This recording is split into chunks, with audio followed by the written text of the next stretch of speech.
اللجنة العربية ومجلس جماعة فاس حزب العدالة والتنمية. اليوم تفصلنا من جميع الأعمال والدعوة باش اليوم نناقشوا ونصوتوا على جوج ديال الاتفاقيات المتعلقة بالتدبير المفوض لقطاع النظافة وما أدراك ما قطاع النظافة، اللي هو محور أساسي في التنمية المحلية ديال المدينة. مدينة فاس عرفت إشكالات بيئية كبيرة، لأن المجلس ورئيس المجلس ما كانش يعني في الوقت المناسب وخدا التدابير الاستباقية باش فاس ما تعيش هذه الحالة ديال الفوضى وديال الأسباب اللي ولات يعني كتعمق المدينة. اليوم الشيء اللي اثرنا له الانتباه عبر المداخلات ديالنا ديال فريق حزب العداله والتنميه هو ان اولا من ناحيه الشكل هذه الاتفاقيات تعرضوا علينا يعني بمئات الصفحات، كل اتفاقيه فيها اكثر من 100 صفحه. عدد الملاحق هو على الاقل 4 ديال الملاحق اللي ما عرضهمش كاع علينا الرئيس اساسا. هذه الاتفاقيات هما باللغه الفرنسيه، والادهى والامر انها الماده 77 من الاتفاقيه تنص على انه اللغه ديال الاتفاقيه هي اللغه الفرنسيه ضدا على الدستور. بطبيعه الحال حنا كنعرفوا بان الدستور المغربي في الفصل ديالو كيتكلم على اللغه الرسميه هي اللغه العربيه، وباش يتمكنوا جميع اعضاء الكتب من قراءه هذه الوثائق ما قدرناش، لان توصلنا بهم وقت متاخر. توصلنا بهم البارحه 23 شو تنبير، واليوم مطالب منا نجيو نصوتوا. الادهى والامر انه هذوك الملاحق فيها جداول اللي هي كتعلق بالماتيريال وكتعلق بالموارد كلها اللي خاص الجماعه يعني اللي توضعها، يعني راه الاشاره ديال المفوض له والمفوض له كذلك الاليات والمعدات اللي كتجي. هذوك الجداول كلهم تعرضنا في الملاحق فارغه، وكلها فيها واحد الملاحظه ديال لاحقا مستقبلا. بمعنى قلنا هذا الرئيس بانه كطلب منا نصوتوا على واحد الحاجه وحنايا ما عارفينهاش، بالتالي حنا طلبناه بالوضوح، طلبناه بالمعقول، طلبناه بالشفافيه. قلنا بان هذه الوثائق ما كتوفرش فيهم المقروئيه، ما كتوفرش فيهم المعلومه، ما عندناش المعلومه. هناك حجم خطير من المعلومه على السيدات والساده اعضاء المجلس باش يتمكنوا من انهم ياخذوا القرار ويصوتوا بالايجاب او بالرفض او بالامتناع. ندوزو للنقطه المتعلقه بالنائلي الصفقه. عرضوا علينا الشركتين اللي حازوا على الصفقه، قدموا لنا عروض يعني في بضع دقائق. حنا هنينا بالمناسبه لانه فازوا بالصفقه، وكنتمناو بانه المبلغ المالي اللي واصل 22 مليار انه تلقى مستوى الخدمات لهذا المبلغ. وهنايا لابد من اشاره مهمه، هو انه الاتفاقيه السابقه اللي كانت ب 14 مليار من 2012 ل 2024 كنتكلم على هذا المبلغ سنويا. اليوم انتقلنا من 14 مليار ل 22 مليار، بمعنى مبلغ زياده هو 8 ديال المليار. 8 ديال المليار الا انعكست بالشكل المطلوب على النظافه ديال المدينه ومشات كيف ما هو تعرف، حنا غادي نكونوا اول من يصفقوا لهذا، لان فاس كما قلنا وسنقول دائما تستحق الافضل. تخوفنا واللي هو مشروع هو انه هاد 8 ديال المليار اللي غادي تكلف الميزانيه ديال الجماعه اللي اصلا هي تعاني هتكلفها مبلغ اضافي كبير. وحنا كنتسائلوا هاد 8 ديال المليار حنا فيها نفس الحاجه الى المشاريع التنمويه، برنامج عمل الجماعه الباك ديال هذه الولايه هذه. سالنا على نسبه الانجاز ديالو، الى هاد 8 ديال المليار واش ماشي احق بها المشاريع ديال التنمويه. حنا دائما كنقولوا انها الا كانوا الاليات والموارد البشريه كتستحق هذا المبلغ اهلا وسهلا، والا فالجماعه مطالبه بالترشيد ومطالبه بالحفاظ على المال العام. حنا كنعرفوا بانه الميزانيه ديال الجماعات منين كتجي جزء كبير ديالها من الضريبه على القيمه المضافه اللي كيدفعها المواطن، وبالتالي حنا حرصنا وغيرتنا على المواطن هي اللي كتدفعنا باش اننا نديروا هذه المداخلات وننبهوا للمجلس وننبهوا الرئيس لخطوره الامر. لأن هذا قطاع ماشي سهل، قطاع حيوي، قطاع حيوي جدا، وبالتالي المبالغ التي خصصت يجب أن تنعكس على مستوى الخدمات. مؤشر الرحمن الرحيم. التحفظ اللي خديت على هاد النقطتين ديال التدبير المفوض ديال النظافة، هو هذا رئيس غلط، غلط بزاف، حيت ما تيحترمش القوانين ديال المساطير. وهذا الشيء كان معطل بزاف، كان عليه يخدم هذا الشيء في 2022 يبدا في هاد الدراسات ديال هاد النقطتين، ولكن ما عرف والو، كان ناعس شحال هادي في 2022. كان مع داك التحالف ديالو كانوا غالطين بزاف، مكانش تيعرفوا هذا الشيء بان هاد المساطير تيتعطلوا، حيت مكتب الدراسات تعطل عليه في الدراسه. وباش يلونسي هاد المارشي خصو واحد الوقت طويل، وخصو بزاف باش ما يطيحش في هاد المشكل. كان عليه ياخذ من 2022 ويقدم هاد الصفقه لمكتب الدراسات باش يكمل الدراسه ديالو في الوقت ويلونسيها في الوقت.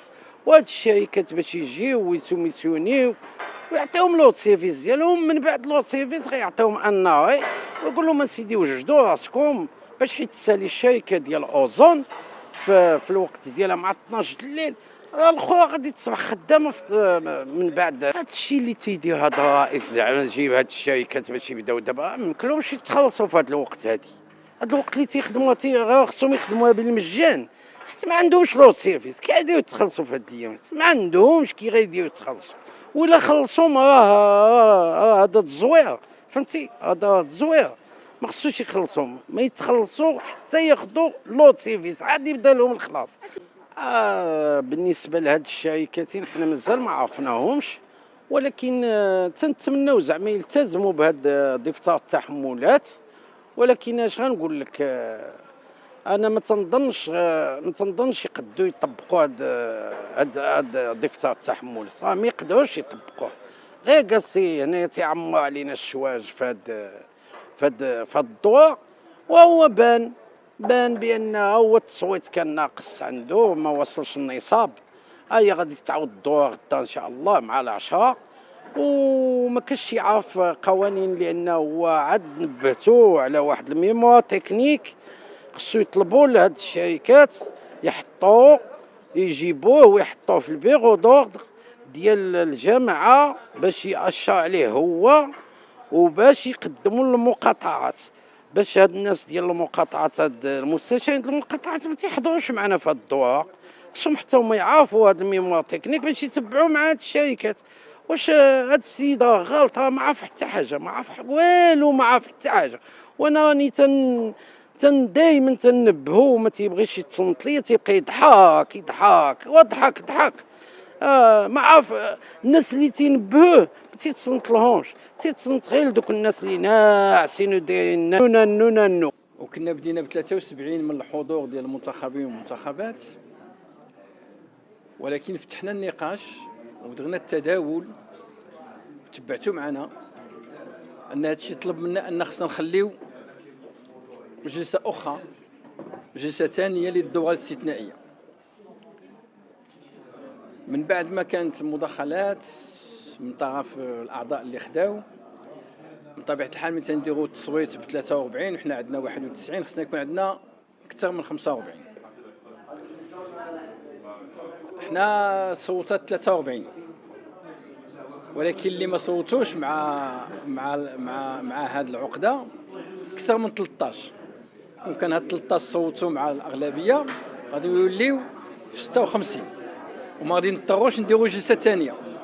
اذا هاد الناس هادو اللي صوتوا ما صوتوش على هاد العقدتين، اذا ما بغاوش هاد العقده تدوز، ونخلي لكم انتم ديروا التعقيب على اللي ما غادي يصوتش على هاد النظافه.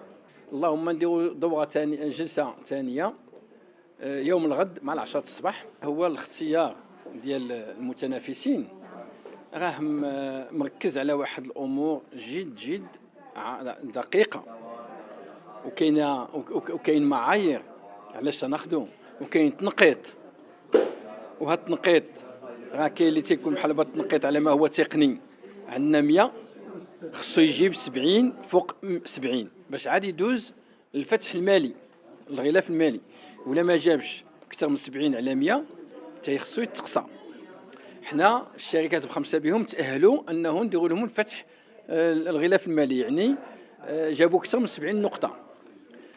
اذا مشينا لفتح الاغلفه الماليه. الاغلفه الماليه كانت جلسه علنيه وتعرفوا وتيديروا هما داك الساعه العرض المالي ديالهم باش غادي يخدموا، وتيديروا حتى العرض المالي ديال الاستثمار ديالهم. عاوتاني هذا الشيء تا هو تيكون منقط على 100. وتبعي معايا 100 على ما هو تقني و100 على ما هو مالي، وتنشوفوا شحال جاب النقاط عاوتاني على هذا المالي. نقط ماشي غير لحقاش قلتي واحد رقم ديال الاستثمار ورقم ديال باش تخدم، هذاك هو اللي تيكفي. لا، عندهم عده معايير تياخذوها. اللجنه اللي كانت مشرفه ما بين الداخليه وما بين الجماعه وما بين الولايه عندها واحد داكشي بالحساب، ماشي غير معاينه. ما كايناش المعاينه في هادشي كاين حساب دقيق بدي زيكواسيون بدي رابور بدي بورسونتاج.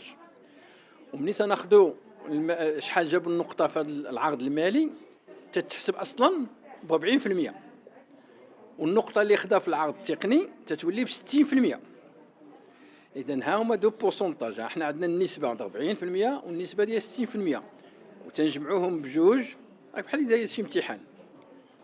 هذا كوفيسيون 2 هذا كوفيسيون 3 وداكشي. ملي تنديرو عاوتاني هاد العمليه حسابيه وداكشي كله مدقق باين، تيعطيك في التالي شحال غادي يجيب. هذا غادي يجيب 77، هذا غادي يجيب 76، هذا غادي يجيب 72، فهمتي؟ ايوا تناخذوا لو ميور، تناخذوا داك الساعه اللي جاب نقطه عاليه في فصل واحد في لولو 1 ديال فاس واحد.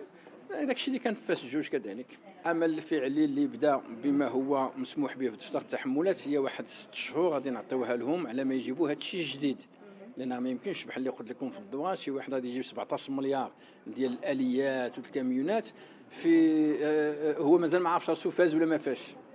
اذا لابد هذا الشيء في دفتر التحملات كلها اللي داز في المغرب ولا على الصعيد الدولي تتبقى 6 شهور تعطيها لهم، ولكن لا يعني اننا نبقاو بالحاجيات دابا زعما بالمعدات باش خدامين دابا. لا، المواطن يفهم بانه العقده ديالها تسالات، ولكن راه حنا عندنا مغاسله درناها لها في الموضوع باش ما تخليش الامور بدون نظافه. فاس تستاهل حتى 200 مليار في النظافه بصحه فاس وفاسه والفاسيات باش يكون داك الشيء نقي وزوين وكذا. 22 مليار خصك تعرف مدن اخرى بشحال مشات. سير قلب انت كصحفيه شوفي رباط بشحال مشى، شوفي طنجه بشحال مشات. حنا كنا مدوزين هذا الشيء ب 14 مليار مثلا. واش غتبقى فاس خدامه؟ المدار الحضاري اللي تزاد، الاليات اللي تزادوا، المسائل غلات، الاليات غلات، الاليات جديده، تقنيه التواصل. عرفتي ذاك الرقمنه غير باش نديروا الاير فايدين ونديروا طاق مع لي بيس في اي شاريو ديال الكنز، غير هذاك بوحدو غادي تاخذ ملايين الدراهم ان شاء الله باش تكون مداخيل قويه عندنا في المدينه. واول مدخول اللي جانا هو المساهمه ديال التافيه، الضريبه على القيمه المضافه. مشكوره الحكومه والسيد رئيس الحكومه اللي زاد الجماعات زادوا في التافيه. فاس زاد 6 المليار في 2024 وغادي يزيدها لنا في 2025، وكأننا نهيئ إلى مدينة بهذا الغلاف المالي بدون تأثير على مسائل أخرى. أن المداخيل كافية باش ناخذوا هذا المارشي ديال النظافة وكل شيء مدروس. وهذا الشيء راه بديناه هذه عامين وحنا تنخدموا في هذا الشيء باش نوصلوا لهذه النتائج. إذا اطمئني من ناحية المساحة الخضراء ولا المساحه ديال الكهرباء ولا داك الشيء غادي يبقى شاد بلاصتو وموقع بالفرنسيه وموقع السيد الرئيس السابق، وهو الله يهديه ذاك العضو اللي تيهضر على الرئيس السابق نقدره ونحترمه لان كان تيعرف الاداره وتيعرف شنو المسؤوليه ديالو. هذا تيجي تيزايد، هذا تيجي تيشير بالحجر وما عارفش بانه تيضر حتى الحزب ديالو. حنا نقدروا السيد الرئيس السابق تنعرفوا رجل اداره ووزير سابق وفاهم الشيء يدير. المرفوع اكثر من الطايح.